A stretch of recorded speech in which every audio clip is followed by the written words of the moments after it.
Hello my dear students, आज हम लोग क्लास 10 के भारतीय भवन का मैथ समांतर श्रेणी के अंतर्गत एक्सरसाइज 4B का एग्जाम्पल नंबर 4 सॉल्व करेंगे। ठीक है, तो दिया क्या है, क्वेश्चन को देख लिया जाए। पर कि 0 और 50 के बीच की विषम संख्याओं का योगफल निकाले। विषम संख्या की बात हो रहा है, कहाँ से कहाँ तक? 0 से 50 तक। ठीक ना, तो जैसे कि मान लेते हैं 0 और 50 के बीच में विषम संख्या कितना आएगा। ठीक है, तो एक बात और ध्यान रखना कि विषम संख्या होता क्या है, तो जिन संख्या में 2 से पूरा पूरा भाग लग जाता है उसे विषम संख्या कहते हैं, नहीं कहते हैं उसे सम संख्या कहते हैं। ठीक है, आज जिसमें 2 से पूरा पूरा भाग नहीं लगता हो उसे क्या कहते हैं, विषम संख्या कहते हैं। ठीक है, तो डेफिनेशन याद है तो हम लोग जान जाएंगे। तो 0 तो होगा नहीं, कहाँ से स्टार्टिंग होगा, 1 हो जाएगा, plus 3 plus 5 plus dot dot dot कहाँ। अच्छा बताओ, वो 50 होगा? 50 कौन संख्या हो जाएगा, सम संख्या हो जाएगा। तो यहाँ तक कहाँ तक जाएगा, 49 तक जाएगा। कोई दिक्कत? तो श्रेणी हमारा तैयार हो गया। अब जैसे कि देख लीजिए, इसको हम क्या कहते हैं, ए कहते हैं, और इसको क्या कहते हैं, डी निकालना होगा। तो T2 माइनस T1, तो 3 माइनस कितना हो जाएगा 1, और बराबर में इसको जो अंत में हम बताए थे, अगर पद लिख दे तो क्या मान लेंगे, उसको एन मान लेंगे, या नहीं लिखे तो टीएन मान लेंगे। ठीक है, ये टीएन हमारा दिया है, टीएन बराबर कितना दिया है, 49 दिया है। इसका फॉर्मूला हो जाता है a plus N minus 1 into d या बराबर 49। ए के जगह पर कितना रख दे, 1, एन हमको मालूम नहीं है, एन निकालना है। और डी का वैल्यू कितना दिया है, 2, तो 2 रख देते हैं, बराबर कितना हो गया 49। तो यहाँ पे इसको सॉल्व करना है तो कर सकते हैं, 1 यहाँ पे गुणा कर दे तो 2n माइनस 2 बराबर कितना हो जाएगा, 49 होगा। आगे देख लियो, तो हो जाएगा। यहाँ से इसको घटा देते हैं तो कितना बचेगा, माइनस में 1 बचेगा ना हो, तो 2n माइनस 1 बराबर हो गया कितना, 49। तो 2n बराबर 49, ये माइनस में इधर आएगा तो प्लस में, तो 2n बराबर कितना हो गया 50। काट दिया जाए, 25 भेंट आ जाएगा, n बराबर कितना आ गया 25। अब हमको कह रहा है ना योगफल निकालना है, तो योगफल निकालने के लिए क्या निकालना पड़ता है, एसएन निकालना पड़ता है। ठीक है, तो एसएन हमारा क्या होगा, फॉर्मूला मालूम है, SN equal to n by 2 आई into 2a plus n minus 1 आई इंटू डी। समझा रहा ना, तो एस एन के जगह पर कितना रखना है, तो 25 रख देते हैं, तो हो जाएगा कितना 25/2, और यहाँ पर 2 a के जगह पर कितना रख दे, 1 रखेंगे, यहाँ पर रख लो, प्लस n के जगह फिर 25 और माइनस कितना 1, और डी के जगह पर कितना है, यहाँ पर देख सकते हैं 2 है ना, यहाँ पर हम 2 रख सकते हैं। यहाँ हो जाए कितना 25/2, यहाँ 2 में 1 से गुणा करेंगे तो 2, और 25 में से 1 घटा लेंगे तो कितना आ जाएगा 24 गुने 2। तो देख लिया जाए, यहाँ पर हो जाए कितना 25/2, यहाँ पर देख लो 2 के 2 हो गया ना, आप प्लस 24 दूनी कितना हो गया 48, तो यहाँ पर लिख देंगे 48, हो जाएगा 25/2, दोनों को जोड़ लिया जाए कितना हो जाएगा 50, ये गुणा होगा, कोष्ट हटेगा तो इससे इसको काट दिया जाए 25 मरता, 25 25 यहाँ कितना आता है 625, तो इसका योगफल कितना निकल जाएगा 625 निकल जाएगा। चलो इसके बाद एग्जाम्पल नंबर हम 5 देखते हैं ना, क्वेश्चन पढ़ लिया जाए। कह रहा है कि श्रेणी 148 plus 146 plus 144 plus 142 dot dot dot के कितने पद लिए जाएं कि योगफल कितना हो जाए 3000 हो जाए, दोहरे उत्तर की व्याख्या कीजिए। यानी कि 2 आंसर आएगा, बात समझा ना। तो सबसे पहले श्रेणी दिया है, इसमें हमको जो जो पता है उसको निकाल लेते हैं। इसी पर देख लिया जाए, 148 है, 146 144 142, इसके आगे क्या होता है बढ़ते जाएगा। तो हमें कह रहा है कितने पद लिए जाएं, यानी हमें क्या निकालना है, एन का मान ज्ञात करना है। तो सबसे पहले देख लिया जाए, श्रेणी हमारा क्या हो जाएगा 148 plus 146 plus 144 plus 142 plus dot dot dot dot, समझ लियो एन हमको निकालना है। ए का मान देखा जाए तो कितना हो जाएगा 148 होगा, डी का मान कितना हो जाएगा T2 माइनस T1, तो हो जाएगा कितना 146 माइनस 148 बराबर कितना बचेगा -2 यानी 2 हो जाएगा ना।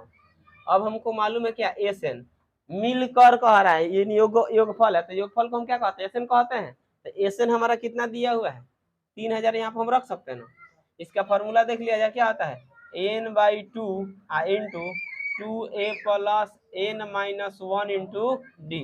अब बराबर हो जाएगा कितना 3000। आ रहा समझ में? n के जगह पर क्या है नहीं मालूम है तो n रखते हैं, इंटू 2a के जगह पर कितना रख सकते हैं 148, प्लस n के जगह पर n माइनस 1 और d के जगह पर कितना है माइनस में 2 है ना, हो इसको रख लेते हैं बराबर 3000। ठीक है, अब आगे हल कर लिया जाए, हो जाएगा n/2 यानी कि इसको गुणा कर लेते हैं तो कितना आ जाएगा 8 दूनी के 16 और 14 दूनी 28 है 29, 296 हो जाएगा ना। अब प्लस इसको गुणा कर लेते हैं, यहाँ पे देखेगा लो यहाँ माइनस है यहाँ प्लस है तो minus plus minus, minus plus क्या हो जाएगा माइनस 2n हो जाएगा ना, हो माइनस माइनस क्या होता है +2 बराबर में 3000। कोई दिक्कत? अब चलो यहाँ से इसको चाहो तो आगे भी सॉल्व कर सकते हैं यहाँ से, तो दोनों में से ये प्लस प्लस जुट जाएगा ना, तो कितना 298 माइनस 2n बराबर 3000।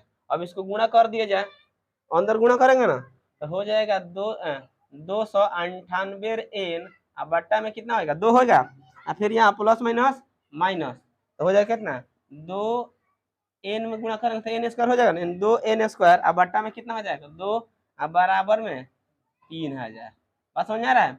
2 से 2 कट जाएगा, यहाँ से इसको काटेंगे तो कितना मतलब कटेगा 2 कम 2, 2 चौके 8 और 2 नवा 18 तो हो जाएगा कितना 149n माइनस n स्क्वायर बराबर 3000। ठीक है, इधर माइनस में है उधर ले चलेंगे तो प्लस में, इसको हम उठा के उधर ले चलते हैं तो माइनस में तो उधर गया तो क्या हो गया प्लस में n स्क्वायर हो जाएगा, ये प्लस में उधर जाएगा तो माइनस में 149n आई तो पहले से उधर क्या है प्लस में है ना बराबर 3000। अब प्लस 3000 बराबर क्या आ जाएगा 0।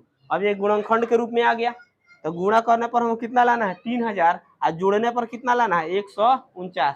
तो कौन कौन ऐसे दो अंक रखेंगे तो 125 और 24, 125 में 24 से गुणा करेंगे तो 3000 आ जाएगा और जोड़ देंगे तो 49 आ जाएगा ना। अब इसको हल कर लिया जाए, यहाँ से हो जाएगा n square minus 125n minus 24n plus कितना आ जाएगा 3000 होगा बराबर 0। दोनों में से हम क्या कॉमन कर सकते हैं n, n कॉमन करेंगे तो n माइनस कितना बचेगा 125, यहाँ से कितना कॉमन कर सकते हैं 24, तो 24 कॉमन करेंगे तो n प्लस माइनस माइनस हो जाएगा ना, यहाँ से भाग देंगे तो कितना मर्थ में कटेगा 125 मर्थ में कट जाएगा, गुणनखंड है। अब यहाँ से हम कितना कॉमन कर सकते हैं n माइनस 125 कॉमन कर लेते हैं। ठीक, अब यहाँ बचे कितना n माइनस 24 बराबर में 0, तो एक बार लिखेंगे n माइनस 125 बराबर 0, एक बार लिखेंगे n माइनस 24 बराबर 0। यहाँ पर माइनस में उधर गया तो प्लस में, यहाँ भी माइनस में उधर गया तो प्लस में, तो n का मान हमारा कितना आ जाएगा 125 और कितना 24, यानी कि दोहरा आंसर के बात हो रहा है तो दो आंसर हमारा आ गया है। बात समझ आए ना? चलो नोट कर लीजिए।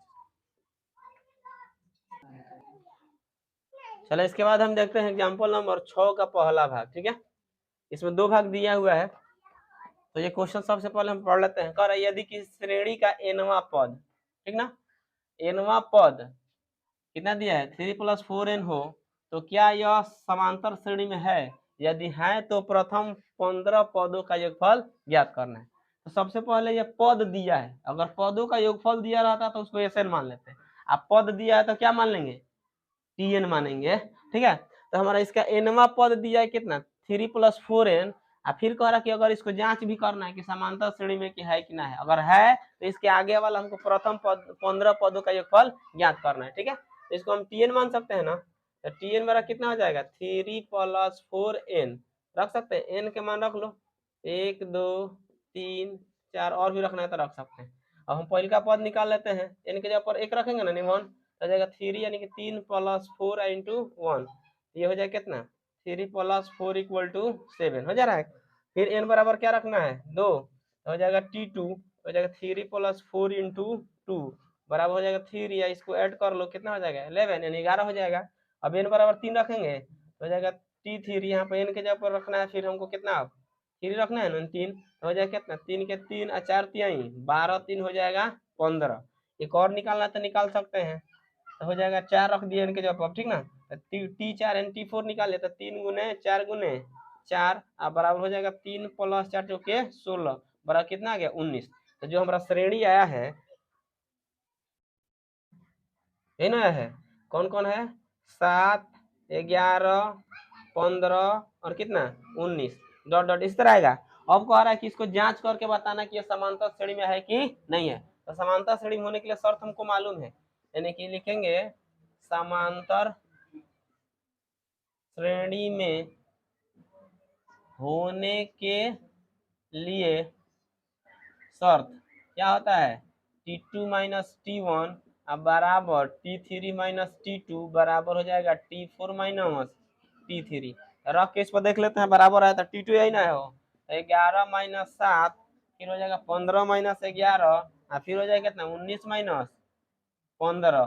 ठीक है, यहाँ से घटा के देखो तो 4, यहाँ भी 4 और यहाँ भी 4, सब बराबर आया है। तो क्या है समांतर श्रेणी में है, तो लिख देंगे हाँ यह समांतर श्रेणी में है। तो यहाँ पर लिख देगा लो कि हाँ यह समांतर श्रेणी में है। और जब है तो क्या कह रहा है, इसका प्रथम 15 पदों का योगफल निकालना है। तो इसमें हम ए चुन लेते हैं, तो ए बराबर कितना हो जाएगा, हो 7 होगा। यहाँ से देख सकते हैं, इसको ए बोलते हैं ना, और डी निकाल लो, डी अभी हो जाए 4 होगा। ठीक है, तो डायरेक्ट भी लिख सकते हैं, T2 माइनस T1 करके निकाल सकते हैं। तो कितना हो जाएगा 11 माइनस 7 बराबर हो जाए कितना 4। एन हमको मालूम है कितना 15 दिया है ना। अब फॉर्मूला क्या हो जाएगा, एस एन बराबर एन बाई 2 आई into 2a plus N minus 1 into D. समझ आ रहा है ना, यहाँ से निकाल लो। एन के जगह हम कितना रखेंगे 15 रखेंगे ना, 15/2 आई इंटू 2। ए के जगह पर कितना रखना है 7, यहाँ पर रखे हैं 7। आप प्लस है तो प्लस, एन के जगह पर कितना है 15 हो जाएगा 15 माइनस 1 और डी के जगह पर कितना है 4। आराम समझ में, यहाँ हो जाए कितना 15/2, 7 दूनी के 14, यहाँ से 15 में से 1 घटेगा तो कितना बचेगा 14 और गुने 4, तो हो जाए कितना 15/2 और यहाँ हो गया कितना 14 और प्लस 14 दूनी के 28, तो हो जाएगा 15/2। दोनों के जोड़ लेंगे तो कितना हो जाएगा 14 का 56 होगा ना, 56 और दोनों के जोड़ लेंगे तो 70 हो जाएगा। इससे काट लो 35, 35 में हम 15 से गुणा कर लेंगे, 15×5 = 75, कितना बचेगा 7, 15 × 45 और 45 से 7 कितना हो जाएगा 52। तो इसका आंसर हो जाएगा कितना 525 आंसर हो गया। ठीक है, चलो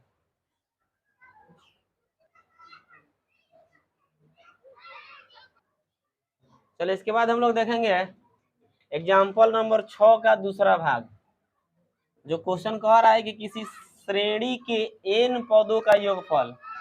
इसके पहले वाला था कौन सी पद दिया था, इसमें क्या कह रहा है योगफल की बात हो रहा है। ठीक है, तो n पदों का योगफल n² प्लस n है, क्या यह समांतर श्रेणी में है, और यदि है यानी हो तो इसका प्रथम पद और सार्वंतर ज्ञात करना है। बात समझ आ रहा है ना, क्वेश्चन समझ में आ गया होगा। तो यहाँ पर जब n पदों का योगफल है तो Sn मानेंगे, जब पदों दिया रहता n पद दिया रहता तो Tn हो जाता। ठीक है, यहाँ पे योगफल की बात हो रहा है तो हम क्या लिखेंगे Sn। तो Sn हमारा कितना दिया है n² प्लस n, n के जगह पर हम क्या रख सकते हैं वही 1 2 3 4 और भी रखना चाहे तो रखा जा सकता है।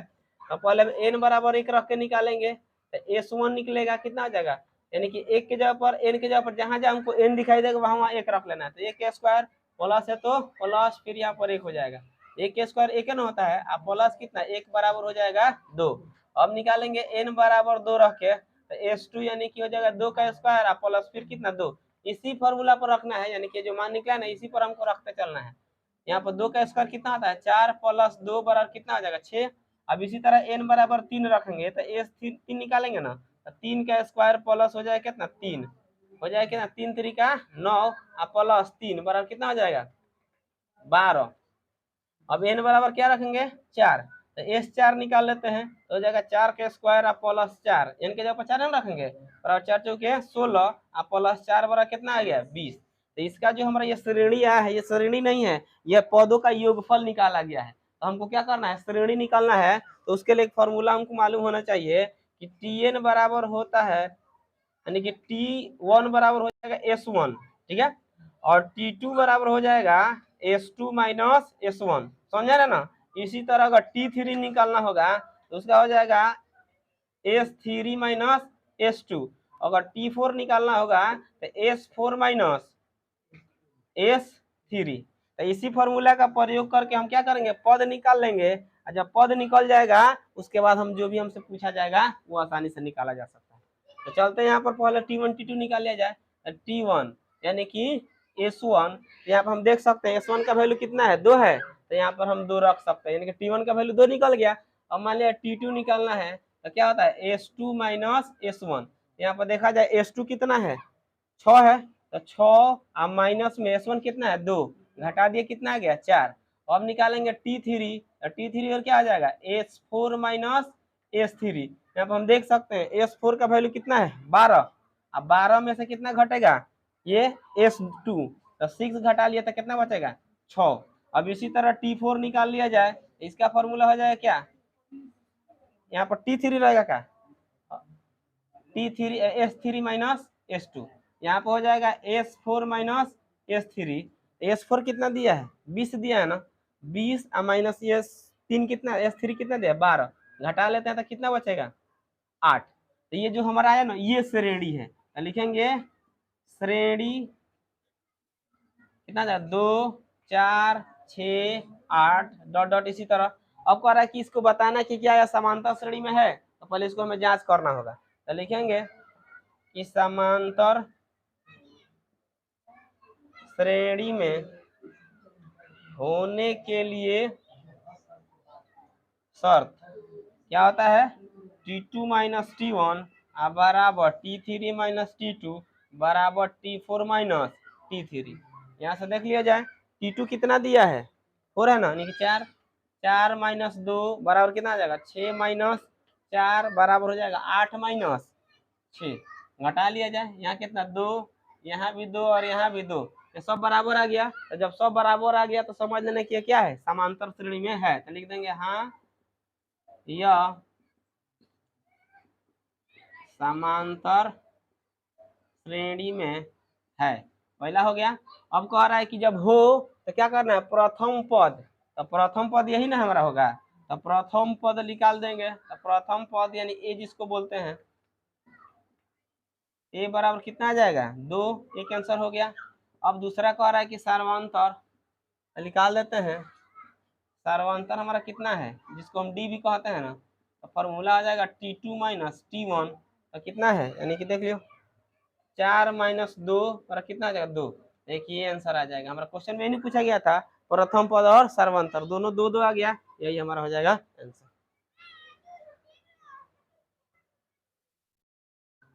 चला जाए, इसके बाद हम लोग देखते हैं एग्जाम्पल नंबर 7। तो क्वेश्चन को देख लीजिए। सबसे पहले क्या कहता है, एक व्यक्ति 20 टिकट खरीदा जिनमें छपी क्रम संख्याएं समांतर श्रेणी में है।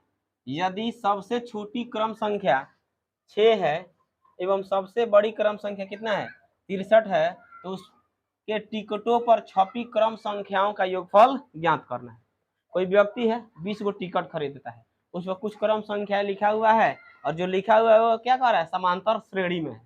जब समांतर श्रेणी में तो उसमें जो सबसे छोटी संख्या है वो कितना है, 6 दिया हुआ है, और जो सबसे बड़ी संख्या वो क्या दिया है, 63 दिया हुआ है। तो कह रहा है इस पर जितना भी अक्षर छपा है उनका योगफल ज्ञात करना है।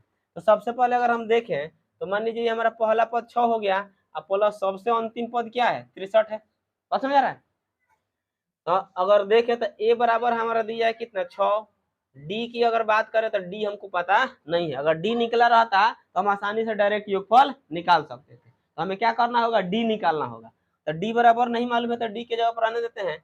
अब ये अगर देखा जाए एन की बात की जाए तो एन हमारा कितना है, 20 है ना, यानी कि 20 गो टिकट है, तो एन का मान कितना हो गया, 20। और ये हमारा क्या कहलाता है, टीएन कहलाता है, यानी कि अंतिम पद को हम टीएन कहते हैं। तो टीएन बराबर कितना दे दिया है, 63। अब यहाँ से हम क्या करेंगे, डी का मान निकाल लेंगे, उसके बाद योगफल कह रहा था योगफल निकाल देंगे। तो यहाँ से हम चलते हैं, टीएन बराबर फॉर्मूला क्या आता है, a plus N minus 1 into d बराबर यहाँ पर हम 63 रखेंगे। ए का वैल्यू कितना है, 6 है, अब प्लस एन के जगह पर कितना रख सकते हैं, 20 माइनस 1 रख सकते हैं ना, और डी के जगह पर डी बराबर 63।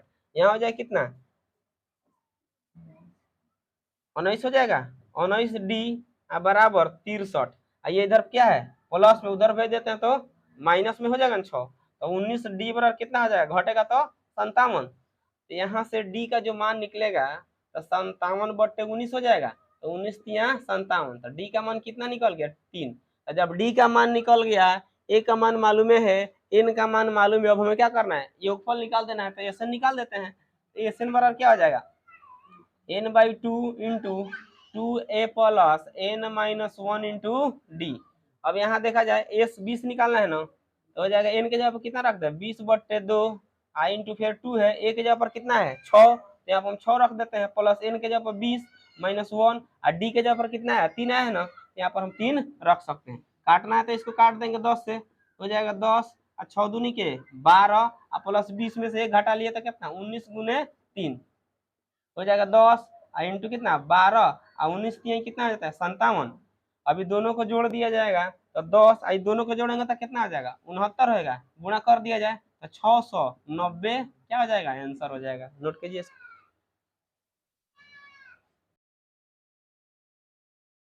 इसके बाद हम लोग देखते हैं एग्जाम्पल नंबर 8, यानी कि इस एग्जाम्पल का लास्ट ही क्वेश्चन है। क्वेश्चन क्या कह रहा है, कोई व्यक्ति 3600 रुपया का ऋण 40 किस्तों में चुकाने का प्रबंध करता है, जो समांतर श्रेणी में है। 30 किस्त देने के बाद उस व्यक्ति की मृत्यु हो जाती है और ऋण का 1/3 नहीं चुका पाता है, तो पहले किस्त का मान ज्ञात कीजिए। क्वेश्चन समझ में आया। कोई व्यक्ति है, कोई से कर्ज वगैरह लिया है, कितना कर्ज लिया है 3600 रुपया कर्ज लिया है, और कहा है कि उसको हम 40 किस्त में मतलब चुका देंगे। 30 वो किस्त अभी भरता है, पहले उसकी मृत्यु हो जाती है, यानी मर जाता है। तो बताना है, अब तब उसका ऋण का 1/3 क्या होता है बच जाता है, मान लो 1/3 भाग उसका क्या होता है बच जाता है, नहीं चुका पाता है। तो कह रहा है कि पहली किस्त में वह मतलब कितना राशि का जो भरपाया किया है उसी का मान ज्ञात करना। तो सबसे पहले हम देख लेते हैं टोटल राशि कितना है 3600, कितना किस्त में भरना है 40 किस्त में भरना है, ठीक है। तो लिखेंगे एसएन बराबर कितना 3600 टोटल राशि है ना, यानी कुल राशियों का योगफल, कुल किस्तों का योगफल। तो 40 किस्त भरेंगे तो कितना पैसा भरेंगे 3600 रुपया भरेंगे। तो 40 किस्तों का योगफल यानी कि एस एन बराबर कितना हो गया 3600, यानी एन के जगह हम 40 रखेंगे तो एस 40 बराबर कितना हो गया 3600, एन के जगह पर रखो 40/2 आई इंटू 2a प्लस एन के जगह पर फिर 40 रखेंगे ना, 40 - 1 आई इंटू डी, अब बराबर कितना हो जाएगा 3600। किसी को दिक्कत नहीं ना है। अगर हम चाहें तो इससे इसको हम 20 मार्क में काट सकते हैं, तो यहाँ से अगर चाहा जाए तो इसको भी काटा जा सकता है, ऐसे कट जाता है, यानी 1 0 से 1 0 कट गया, 18 दूनी के 36, 120 होगा 180 होगा 180, तो हो जाएगा कितना 2a प्लस यहाँ से घटा लो 39d बराबर 180। इसको हम समीकरण कितना मान लें 1 मान लेना, कोई दिक्कत नहीं है। अब आगे देखते हैं फिर क्या होता है, वो 30 वो किस्त भरता है, तो 30 किस्त में वो कितना भरेगा उसको भी देख लिया जाए। तो यहाँ पर हो जाएगा हमारा, यानी कि 30 किस्त में भरा गया राशि हो जाएगा, यानी कि इसी के अनुसार चलेंगे ना, एस 30 निकालेंगे तो एस 30 बड़ा कितना आ जाएगा 30/2 आई इंटू 2a प्लस, घबरा रहा है ना, जो समांतर से 30 किस्त के भरने के बाद उसकी मृत्यु हो जाती है। तो एक बात और यहाँ पर ध्यान रखना है, तो कितना पैसा बाकी रह जाता है, माने इसका 1/3 बाकी रह जाता है। तो टोटल हमारा राशि कितना है 3600। तो किस्त भरने के बाद, किस्त भरने के बाद बचा शेष राशि या ऋण, टोटल कितना है 3600 है ना, इसका 1/3 क्या होता है बच जाता है। तो बचता कितना है काट दें 1200, यानी कि उसको और कितना भरना था 1200 रुपया और उसको भरना था। तो भर कितना दिया है, भरे गए राशि या किस्त लिख सकते हैं, ठीक ना। तो भरे गए राशि कितना, टोटल 3600 था, जिसमें 1200 भी शेष बचा है उसको भरना है। उस भरने से पहले क्या होता है उलट जाता है, मर जाता है। तो कितना हो गया 1200, तो और बचा कितना 2400 रुपया वो क्या किया था भर दिया था। तो किसके हिसाब से को किस्त में भरा था 30 किस्त में भरा था, ठीक है। तब यहाँ पर हम एस 30 बराबर अगर हम देखें तो एस 30 बराबर हमारा 2400 रुपया भरा है, तो एस 30 बराबर कितना हो जाएगा 2400। और फिर यहाँ से फॉर्मूला रखते हैं, एन के जगह पर 30 है तो 30/2 इंटू 2a प्लस फिर 30 - 1 कर लेते हैं, और डी के जगह पर डी रखते हैं, और यहाँ हो जाए कितना 2400, कोई दिक्कत नहीं है। यहाँ से इसको हम काटना चाहें तो 15 दूनी के 30, 15 से कट जाएगा 15 कम 15 कितना बचेगा? 9 बचा। 15 छके 90, 160 हो जाएगा। इससे कटा तो हो जाएगा कितना? 2a प्लस यहाँ से घटा लो 29d अब कितना हो गया? 160। ये इसको मान लेते हैं समीकरण नंबर 2। तो समीकरण 1 यहाँ पर निकल गया और समीकरण 2 यहाँ पर निकल गया। दोनों को हल कर लेते हैं। आज जो हमारा पहला यानी इसमें हमको मान निकालना किसका है मालूम है? ए का मान निकालना है। ए मतलब पहले कैसे ए से स्टार्ट होता है, ए का मान निकल गया हमारा आंसर आ जाएगा। अब यहाँ लिखेंगे कि समीकरण 1 एवं 2 से, तो समीकरण कितना है ना है 2a प्लस 39d बराबर 180। और समीकरण दूसरा कितना है? 2a प्लस 29d बराबर 160। यहाँ पर देखा जाए ए दोनों बराबर है, इसी को कटा लेते हैं। ठीक है, तो इसको कटाने के लिए हमको क्या लिखना पड़ेगा? घटाने पर। घटाने पर लिखेंगे तो क्या करेंगे? साइन बदल लेंगे। माइनस माइनस माइनस, ये इससे कैंसिल हो गया। यहाँ से घटेगा तो कितना बचेगा? 10d। यहाँ से घटेगा तो कितना बचेगा? 20। 20 है ना बचेगा। 10 दूनी के 20। तो डी का मान कितना निकल गया? 2 निकल गया। तो डी का मान से हमको मतलब नहीं ना है, मान के किसका हम ज्ञात करना है? ए का मान, यानी पहला किस्त तो वही है हमारा। तो डी का मान समीकरण 1 में रखने पर, अगर चाहो तो दूसरा में भी रखा जा सकता है। ठीक है, आंसर सेम आएगा। 1 में रखने पर एक कितना है ना है हो जाएगा 2a प्लस 39d बराबर 180। समझ में आ रहा है ना? यहाँ हो जाएगा 2a प्लस 39 और डी के जब हम क्या रखेंगे? 2 रखेंगे। यहाँ पर रख दीजिए 2 बराबर हो जाएगा 180। तो 2a बराबर इसको गुणा कर ले तो 9 दूनी की 18, 3 दूनी 6, 1 7 बराबर 180 हो जाएगा। तो 2a बराबर हो जाएगा कितना? 180। ये प्लस में इधर आएगा तो माइनस में। तो 2a बराबर घटा लेंगे तो कितना बचेगा? 102 बचेगा ना। इससे इसको हम काट सकते हैं 51 से। तो a का वैल्यू कितना आ गया? 51। यानी a का मान हमारा क्या निकला है? 51 निकल गया ना। तो हमारा पहला जो भरा गया किस्त का मान है वह कितना है? 51 है ना। तो लिखना है तो लिख सकते हैं पहले किस्त का मान, यानी ए बराबर कितना? 51 रुपया। यानी कि पहला किस्त में वो कौ रुपया भरा था? 51 रुपया भरा था। दूसरा में इसी तरह डी का मान जोड़ते जाएंगे। अगर इस तरह लाइन से पूछता श्रेणी तो क्या हो जाता है? 51 प्लस 2 फिर 53 हो जाता है। फिर 53 में 2 जोड़ते 55 हो जाता है। ठीक है, तो चलो इस तरह अगर श्रेणी निकालना हो तो निकाल सकते हैं। ठीक है, नोट करेंगे।